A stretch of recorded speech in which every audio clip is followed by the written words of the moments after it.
opened up the defense sector. 100% FDI is allowed in the defense space as well. Do you think that, but so far, we haven't really seen any big-ticket money coming into the defense space.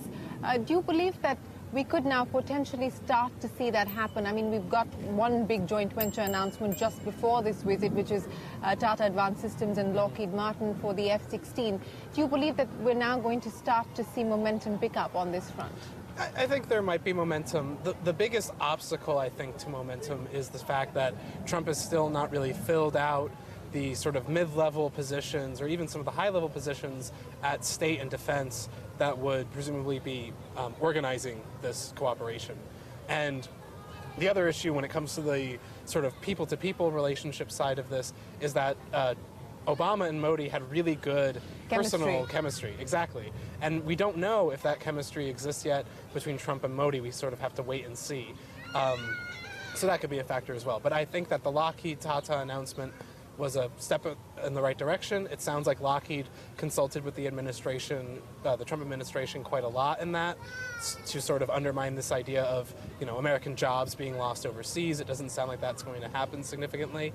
So I think it could be a good deal. Now it depends on India to pick the F-16 or the Gripen for its defense needs. Yes, absolutely. That is going to be a choice that India has to make, and we still haven't heard from the Indian government on what it intends to do as far as the bidding process itself is concerned. But any specific areas of concern that you believe the American side would like India to address? Shortcomings on the Indian side? Not that I'm aware of. Besides trying to maybe streamline the process of acquisition. I know that that tends to be a really big hurdle for clearing these sort of large defense cooperation agreements.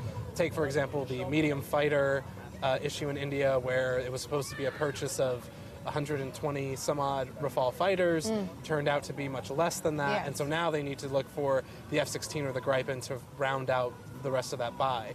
So I think as India tries to, you know, attract more investment, doing efforts to sort of streamline that process, I think would really help attract even the more big-ticket items, because there needs to be a sense of certainty in regards to timetables and expenditure for foreign companies to want to keep investing in India. But I think that there's been, in general, very good progress made under the Modi administration and even earlier on towards that goal. So